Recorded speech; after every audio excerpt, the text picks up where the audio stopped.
irmãos, com a paz do Senhor. Amém. Que Deus possa nos abençoar, nos guardar e nos proteger. Nós estaremos estudando sobre o profeta Elias e Eliseu, seu sucessor. Essa lição, ela nos traz um ensinamento muito interessante, ligando a transição de um líder para outro. O profeta Elias, se você olhar a biografia de Elias e olhar a biografia de Eliseu, você vai perceber uma grande diferença. Os dois foram profetas, mas há diferença no chamado, no ministério. Com isso percebemos que cada crente, obreiro, tem uma chamada diferente, uma chamada, um caminho e uma maneira de trabalhar bem diferente um do outro. Que tudo seja para a honra e glória do nosso Senhor e Salvador Jesus Cristo. Então a lição, ela fala de Elias entregando a capa para Eliseu, e a capa de Elias tem um significado muito profundo. A Bíblia não cita entregando cajado, entregando bastão, entregando a capa. A capa simboliza o ministério profético. Elias tinha uma capa e era conhecido por esta capa, e ele entrega assim, não entrega bem, mas na hora que ele está sendo arrebatado aos céus, porque ele não provou a morte, a capa cai. Quando a capa cai, Eliseu pega, e aí torna-se o sucessor. O interessante é que, eu não sei se os irmãos já têm observado na história de Elias e na história de Eliseu, é que existiam naqueles dias escola de profetas, e filhos de profeta, como homens profetas e seus filhos, participavam ali daquelas escolas. Existia a escola de Gigal, de Jericó e de Betel. Então ali tinha vários profetas, pessoas dedicadas ao ministério profético, pessoas que viviam trabalhando na obra, exclusividade na obra, e Deus não escolheu nenhum deles para ser sucessor de Elias. Elias foi procurar um homem, Deus mandou Elias procurar um homem que não era participante das escolas de profeta, que não era participante da escola teológica de profeta, não era de Gigal, nem de Jericó, nem de Betel, um homem totalmente diferente, fora desse contexto, um homem que estava nas suas terras. Não sabemos, mas dá a entender que Eliseu era dono de terras. Se ele tinha uma chácara, uma granja, uma fazenda, um sítio, não sabemos, mas que ele tinha terras, sim. E essas terras, ele estava ali trabalhando no arado, cultivando terras. A Bíblia deixa bem claro que ele tinha 12 juntas de boi, que dá uma totalidade de 24 bois trabalhando ali, arando terra, cultivando terra. Ninguém sabe também se ele trabalhava nessas terras só como prestador de serviço, cultivando, arando. Sabe-se que ele era um homem trabalhador, fora do contexto de igreja, fora do contexto de escola de profeta, e ele foi escolhido, foi chamado. Quando Elias escolhe Eliseu para ser o seu sucessor, há um problema seríssimo, porque entra no meio dos profetas, filhos de profeta, o ciúme, a inveja. Entra no meio daqueles homens uma pergunta, uma indagação: como pode? Nós estamos aqui na igreja tanto tempo, trabalhando há tantos anos, somos da escola de profeta, estamos estudando teologia, o nosso mentor e reitor é o profeta Elias, ele nos conhece, convivemos com ele, e na hora de procurar um sucessor, e na hora de procurar um homem para substituí-lo, ele vai fora do contexto de igreja, traz um homem lá que está com a junta, com 12 juntas de bois, arando terra, traz esse homem que a gente não conhece, não sabemos quem é, não sabemos se é crente de verdade, se presta, se entende alguma coisa de profeta, e traz para nós, chega aqui em Gilgal, Betel e Jericó e apresenta: esse aqui é o meu sucessor. Isso gerou um problema tão sério que a Bíblia, ela não revela com muita clareza, mas quando examinamos as Sagradas Escrituras, vamos entender que quem provocou todo o manifesto dizendo que Eliseu matou o profeta Elias, escondeu o corpo no mato, pegou a capa dele e se apresentou para ser profeta e sucessor no lugar de Elias.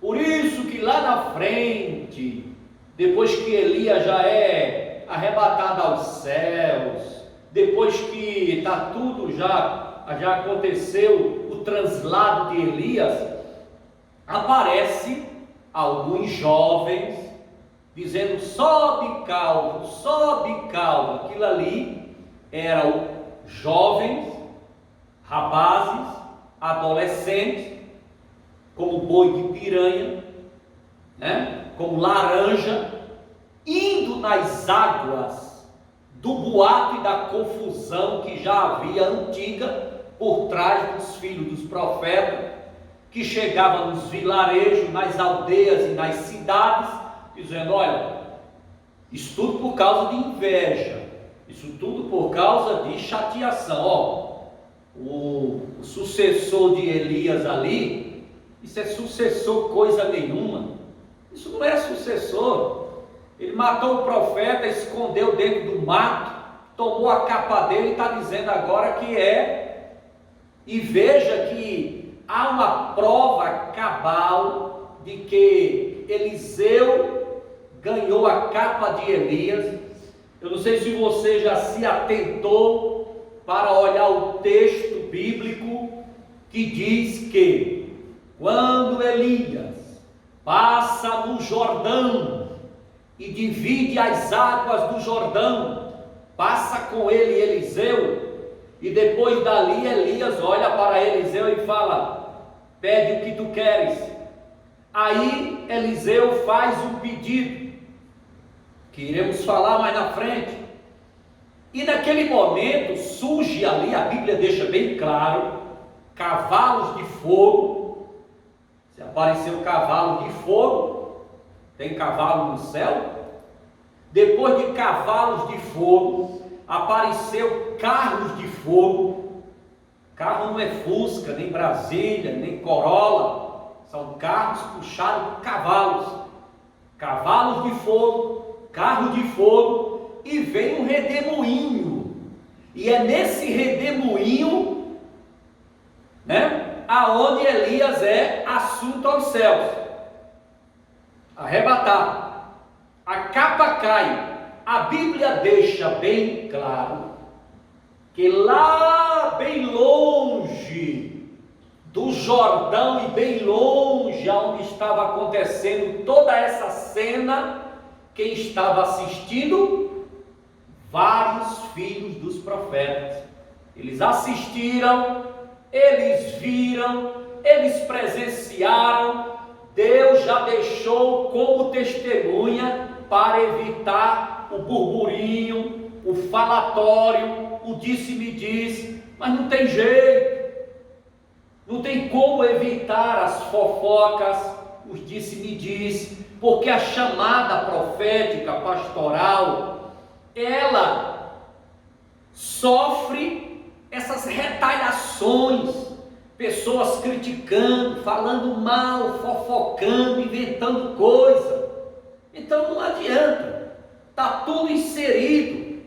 O que tem é que deixar para lá, segurar no arado, olhar para frente e seguir adiante, porque quem faz a obra de Deus, quem segurou no arado, a Bíblia diz, não olha para trás, não olha para os lados. E quando a Bíblia está dizendo, ô meu irmão, ô minha irmã, você que segurou no arado, não pode olhar para os lados nem para trás. A Bíblia, em outras palavras, numa linguagem bem coloquial, ela está dizendo assim: ei, meu irmão, minha irmã, você que segurou no arado, não olhe para as fofocas, não olhe para as críticas, não olhe para as falações, não olhe para os que dizem de você, para o que falam de você, para o que estão inventando contra você. Ei, não olhe do lado, não olhe de banda, não olhe para a direita, não olhe para a esquerda, não olhe para trás.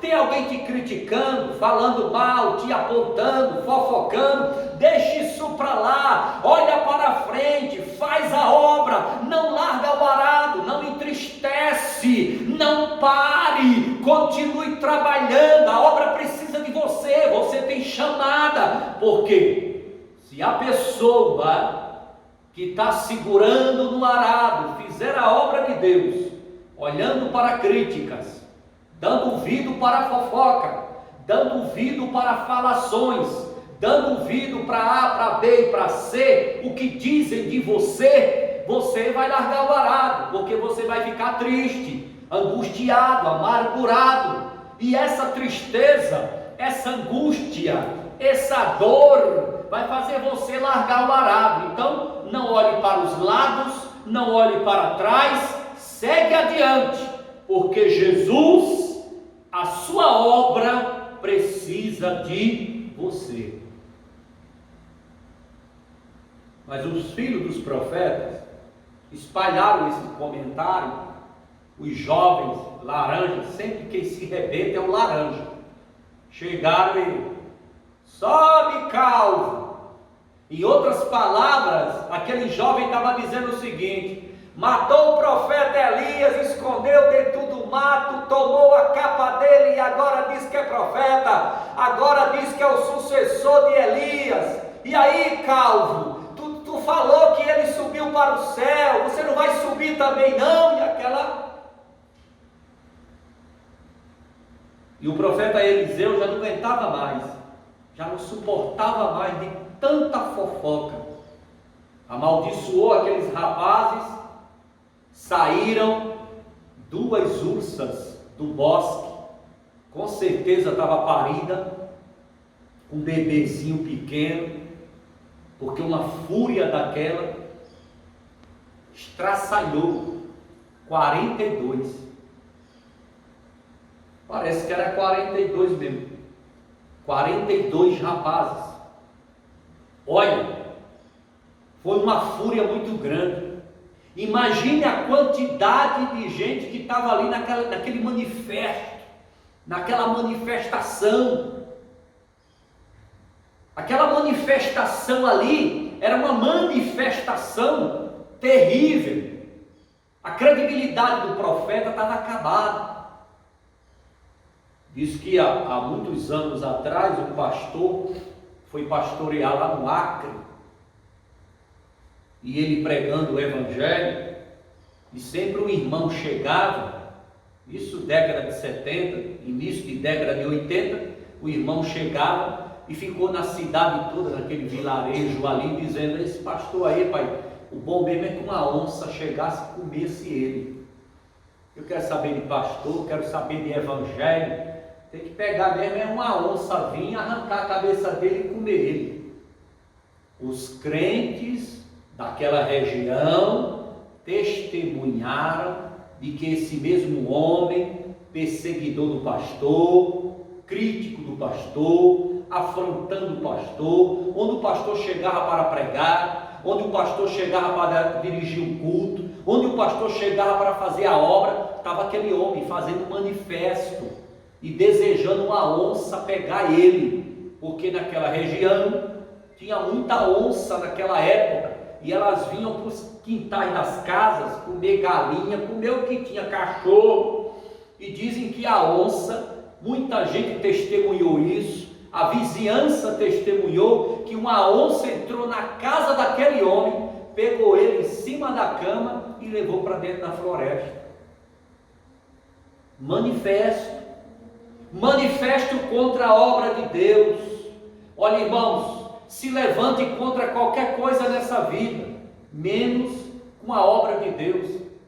Não se levante contra a obra de Deus. A obra de Deus é sagrada, a obra de Deus é pura. Não se levante contra a igreja, não se levante contra a liderança, não se levante contra a obra do Senhor. Deixa a obra do Senhor andar, deixa a obra do Senhor caminhar, deixa a obra do Senhor prosseguir, mas não se levante, porque o juízo de Deus vem de uma maneira, quando você nem pensa, nem imagina, ele bate na porta da sua casa. Por quê? Lá no livro de Provérbios, alguém pensa que é um adágio popular do povo. Não, está no livro de Provérbios. Quem planta ventos, colhe tempestade. Então, Eliseu sofreu muito quando substituiu o profeta Elias. E o texto de ouro, em 2 Reis, capítulo 2, versículo 9, peço-te que haja porção dobrada de teu espírito sobre mim. Tudo indica que esse pedido aqui é um pedido de um pai para o filho. Como hoje é dia dos pais, e feliz dia dos pais para todos que estão aqui, que Deus abençoe vocês ricamente. Eliseu, em outras palavras, que dizia assim: o profeta Elias, eu tenho sido teu filho, eu tenho andado como teu filho, eu tenho te obedecido como teu filho, eu tenho trabalhado do teu lado como teu filho, eu tenho me comportado do teu lado como se fosse um filho. Então me recebe como filho, meu pai, e me dá a porção dobrada como primogênito teu. É que o texto está dizendo, no original, significa que Eliseu estava chamando Elias de pai e dizendo: eu sou o teu filho primogênito, me dá a porção dobrada do teu espírito. Significa isso, simplesmente, e nada mais. E Elias olha para ele e fala assim: dura coisa me pediste, porque o profeta que eu sou, tu quer ser dobrado, uma porção dobrada do meu espírito, mas tudo bem, se você conseguir ver eu sendo tomado, você vai receber. O que isso significa para os dias atuais, para a igreja, numa linguagem espiritual, não literal? Irmão, fita os olhos na liderança, olhe, aprende pelo amor de Deus, olha, observa, para que futuramente você possa fazer de uma maneira que não tenha do que se envergonhar. Eu fico assim pensando, o que será da igreja daqui a alguns anos?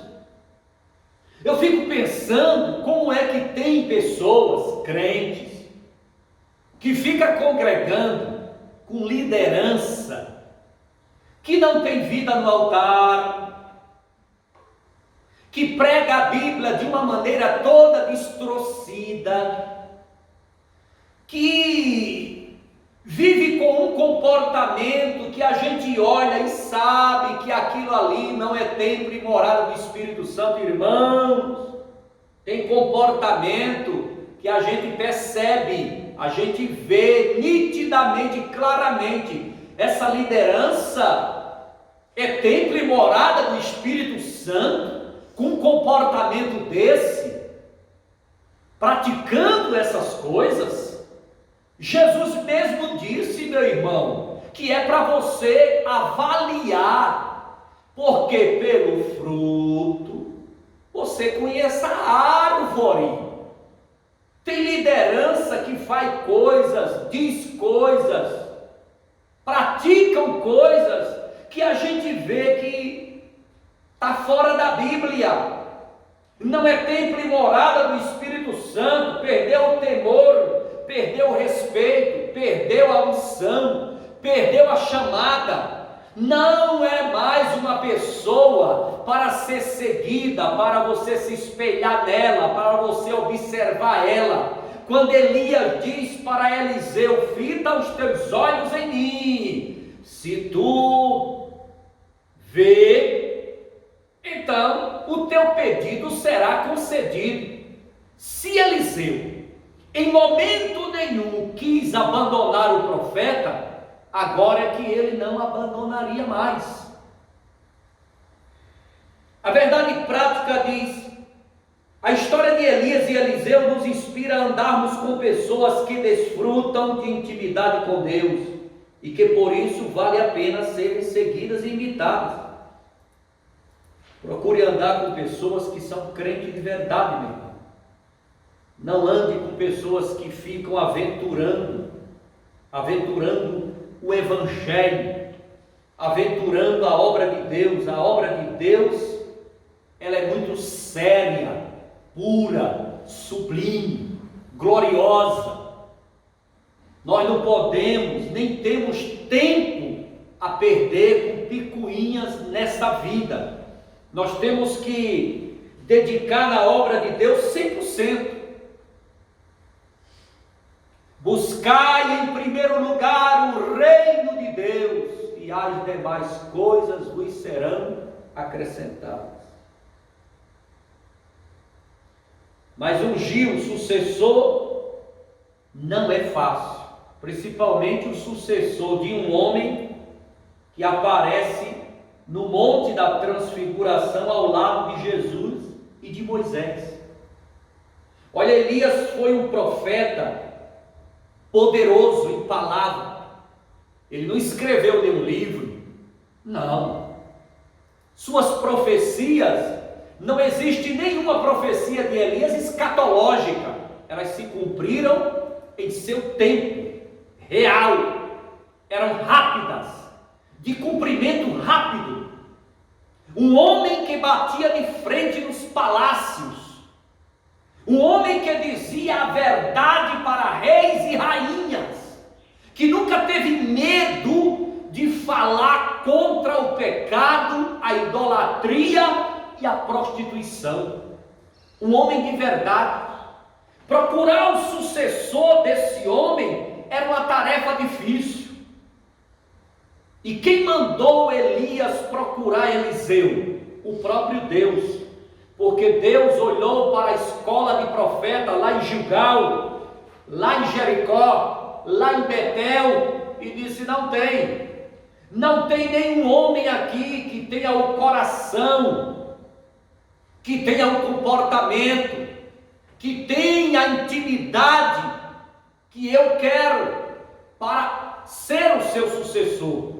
Procura Eliseu, vai nesse endereço aqui, vai nesse sítio, o homem está lá trabalhando no meio do mato, com 12 juntas de boi, arando a terra, vai lá, joga a capa sobre os ombros dele, traz ele para mim, eu quero ele. Eu examinei o coração dele, eu examinei a mente dele, e ele serve para ser o seu sucessor. Ele vai ser fiel, ele vai ser leal, ele vai ser o homem do seu lado, para você transferir a capa, transferir a unção sobre a vida dele. Veja que dos filhos dos profetas, nenhum tinha o coração preparado para ser o sucessor de Elias.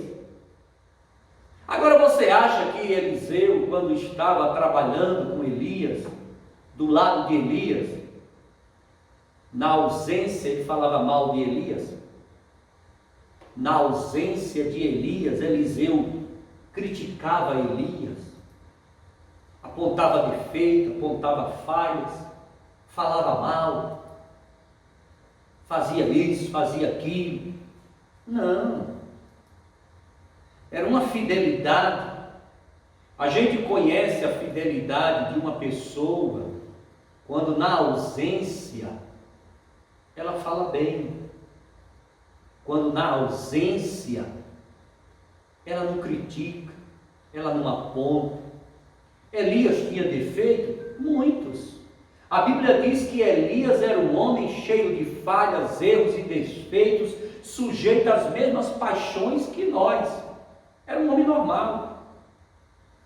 As mesmas paixões, a Bíblia diz que Elias era sujeito às mesmas paixões. O mesmo desejo hoje que um homem tem normal, natural, Elias tinha. Só que ele pegou todos os desejos dele e entregou na mão de Deus. Para você fazer a obra de Deus, irmão, segurar no arado e levar a coisa a sério, você tem que pegar todos os seus desejos, carnal, mundano, e crucificar no Calvário. Ou faz assim, ou não presta. Deus reprova, Deus não aceita. A fidelidade, o amor, a consideração, o respeito que Eliseu tinha com Elias era uma coisa fora do comum. Nenhum dos filhos de profeta ali foram escolhidos por quê? Certamente porque vivia criticando o profeta, falando mal na ausência, não era fiel, não era de verdade amigo de verdade, porque o amigo de verdade, o irmão de verdade, sincero, de verdade, ele não fala mal, ele não critica, ele não aponta, ele não esfrega o dedo, ele respeita de uma maneira honrosa, valorosa. Por isso que foram reprovados. Deus disse: não quero nenhum desses aí como seu sucessor.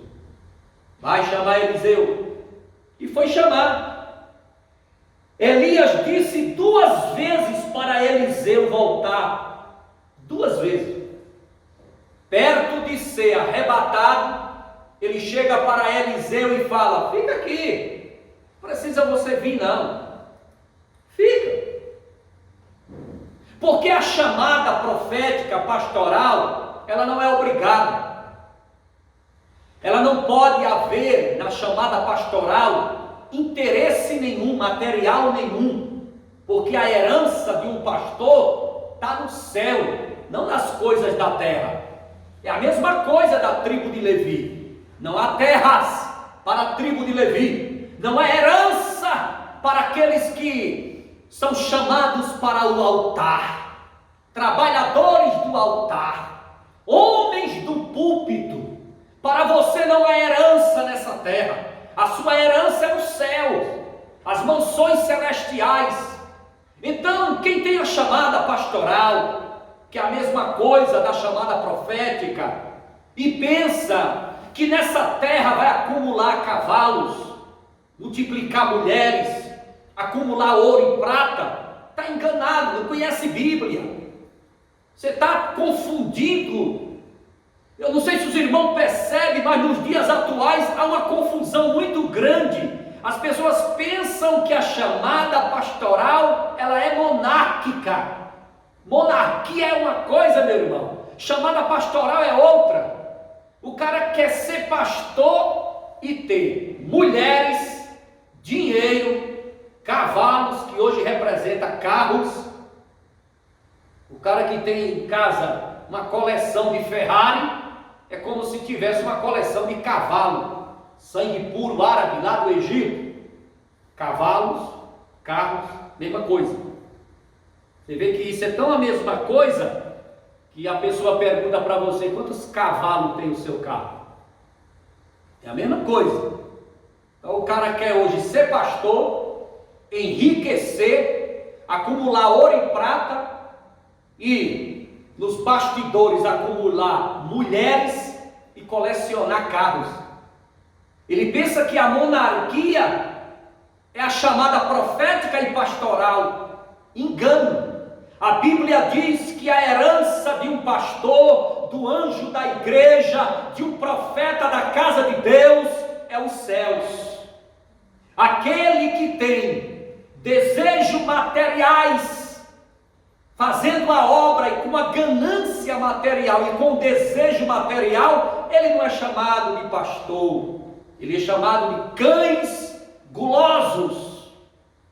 Ele é chamado de qualquer outra coisa, mercenário, mas não é o verdadeiro pastor, o verdadeiro profeta. Ele não está atrás de riqueza, ele não está atrás de herança.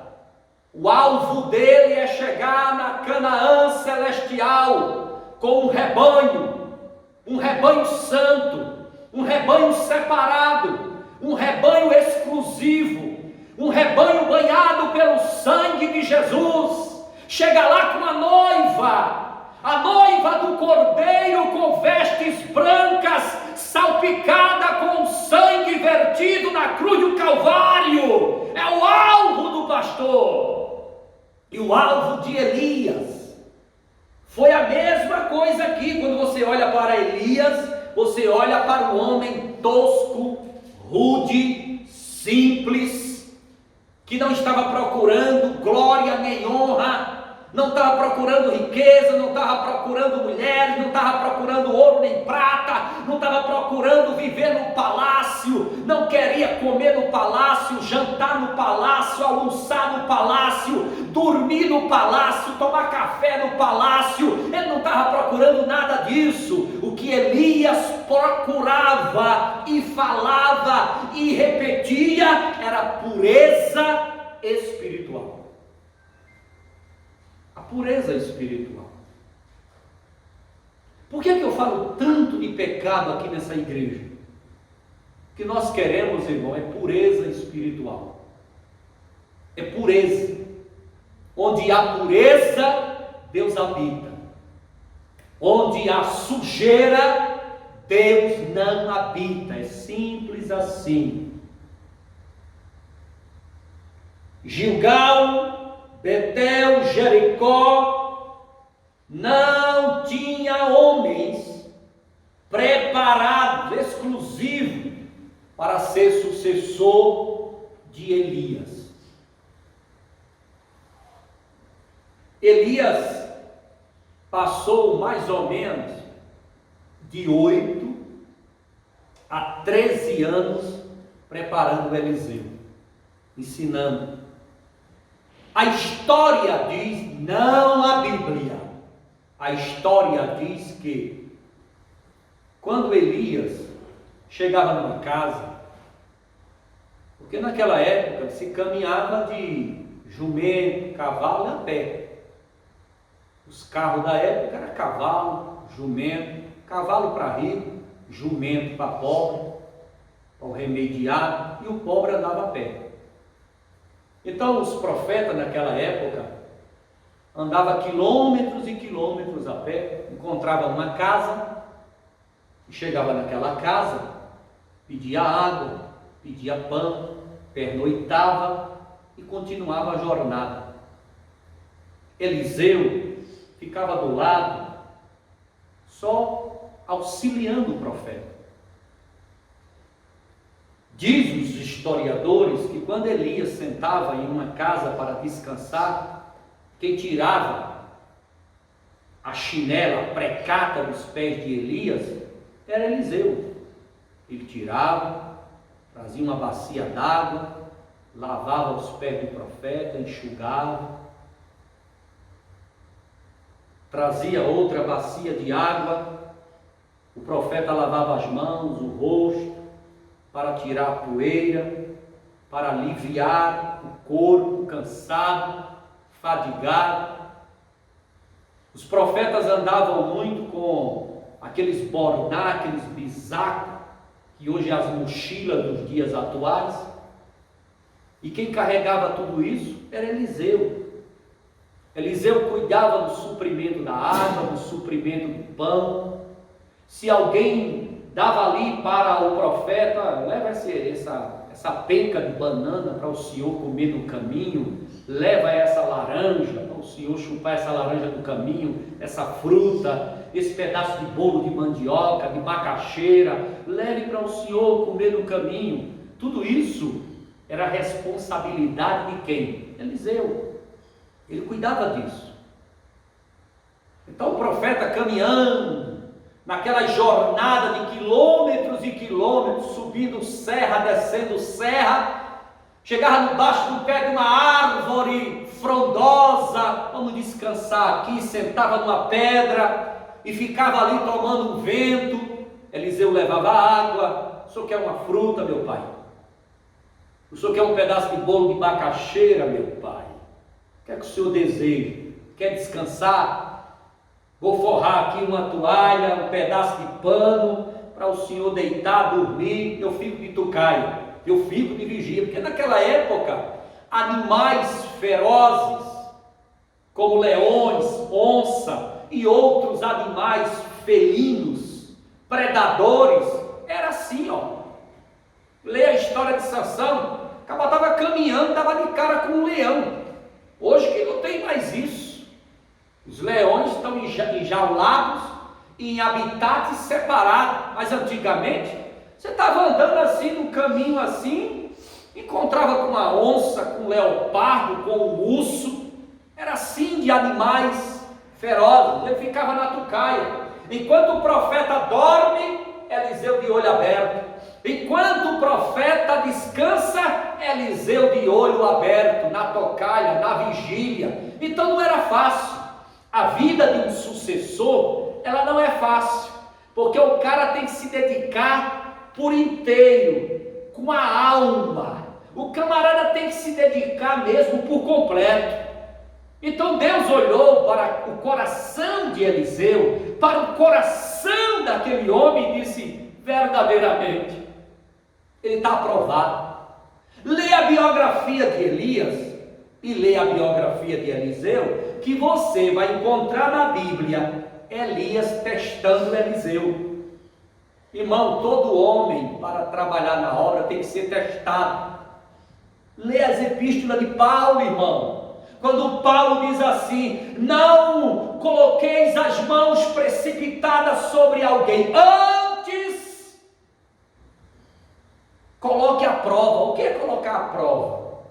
O que é colocar o obreiro à prova? É testar, meu irmão. É ver verdadeiramente se ele tem mesmo o coração para a obra. É olhar, é observar, é testar ele em todo tipo de trabalho, em todo tipo de ação dentro da igreja, fazendo as coisas, para que verdadeiramente o pastor ele tem que ficar observando aquele obreiro, aquela obreira, e ver se verdadeiramente aquela pessoa tem chamada mesmo.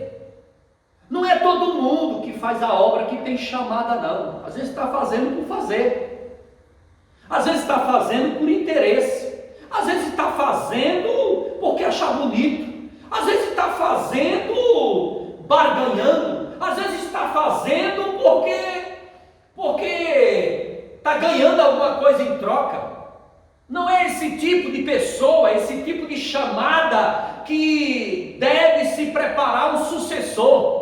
O sucessor tem que ser aquela pessoa chamada verdadeiramente por Deus, que não há interesse material, que não tem interesse de barganha, que não tem interesse nenhum, que verdadeiramente é dedicado, que verdadeiramente faz por amor, que verdadeiramente ele faz mesmo, você pedindo, não pedindo, ele faz, ele é uma pessoa extremamente zeloso, dedicado, uma pessoa que não vai deixar a obra sofrer, não vai deixar a obra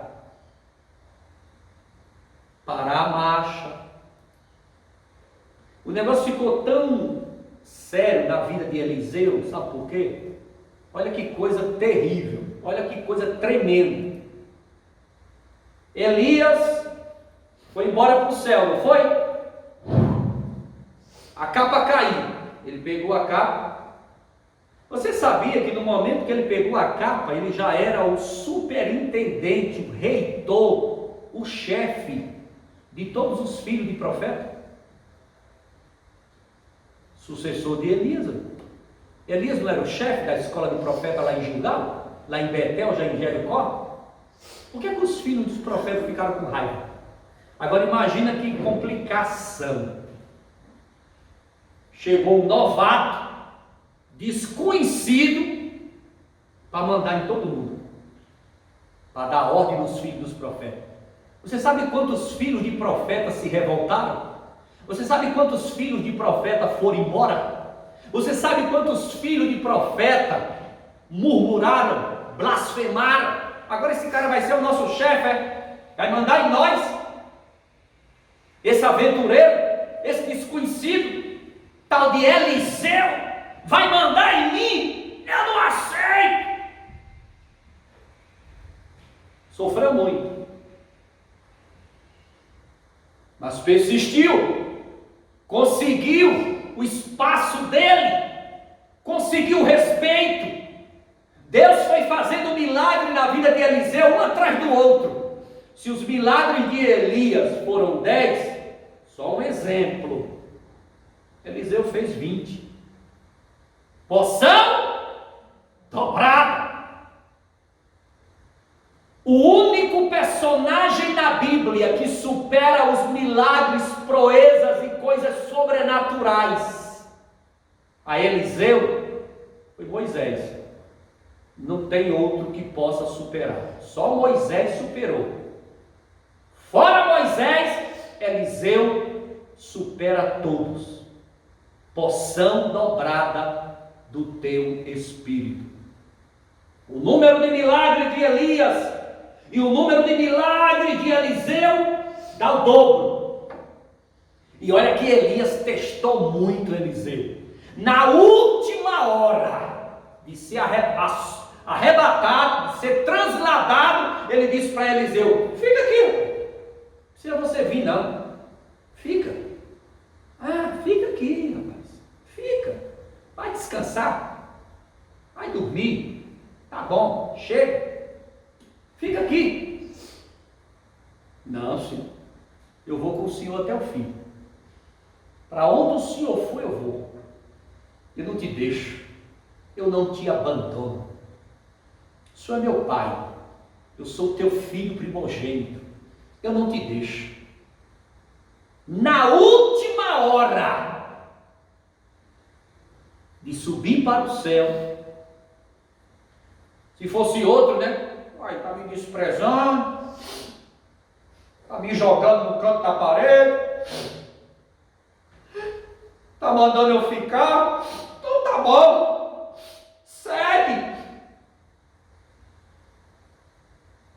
Que crente hoje é assim. Hoje você não pode mais colocar um crente à prova, para ver se verdadeiramente a chamada dele é genuína. Se você tentar colocar um crente à prova, ele te leva para a justiça, te processa. Os tempos mudaram. Preparar um sucessor, irmão, não é fácil, porque o sucessor tem que ser melhor do que o que foi embora. O sucessor ele tem que superar. o sucessor ele tem que superar. Lembra que Elias fez tantos milagres, Eliseu fez o dobro? O sucessor tem que ser dedicado mais do que o mestre, tem que se esforçar mais do que o mestre, tem que buscar mais do que o mestre, tem que ser uma pessoa que verdadeiramente faça a obra incansavelmente. Incansável. A obra de Deus não chama preguiçoso, não chama murmurador, não chama crítico, não chama pessoas que têm a cabeça quente, desequilibrado, nervoso, apavorado, rancoroso, vingativo. A obra de Deus não quer esse tipo de gente, não. Esse tipo de pessoas, se elas não mudam, elas são reprovadas. A obra de Deus tem que ser pessoa de coração mole, perdoador, tranquilo. Quem ia substituir Moisés não era Josué, não, era Rodabe, seu cunhado, perito do deserto. Tem até uma mensagem falando do perito do deserto no canal da Adesud. Mas Deus disse para Moisés: Rodabe é homem de dura cerviz. O que é um homem de dura cerviz, irmão? Homem que tem dificuldade de perdoar. Homem que tem dificuldade de voltar atrás. Homem que tem dificuldade de reconhecer o seu erro. Homem que tem dificuldade de baixar a cabeça, de reconhecer que está errado, de reconhecer que se equivocou. É duro. É duro. Esse tipo de pessoas, Deus tenta quebrantar. Não consegue? Porque depende da pessoa, não de Deus. Deus tenta tratar, libertar, quebrantar. Não consegue? Ele escolhe outro. Vou chamar outro. Você não quer? Chama outro. É como se fosse hoje nos dias atuais. Está todo mundo aqui na igreja. O pastor Jamaci está indo embora e vai preparar um homem para assumir aqui. Você procura na igreja todinha, não acha. Vai lá fora e Deus diz: o homem é esse. Poxa, na mesa de um bar, tomando cerveja, é isso aí mesmo. Pode chamar ele. Esse homem vai aceitar Jesus, ser batizado no Espírito Santo, vai ser quebrantado, vai tomar um banho de graça e vai ser o seu sucessor. Como é que pode uma coisa dessa? Foi a chamada de Eliseu. Aí o camarada chega aqui para assumir a tribuna. Aí você acha que o povo da igreja vai ficar satisfeito? Claro que não. A prioridade é de quem está aqui. A prioridade é quem já está aqui. Pois assim foi a chamada de Eliseu. Veja o tanto que esse homem sofreu para dominar os filhos dos profetas.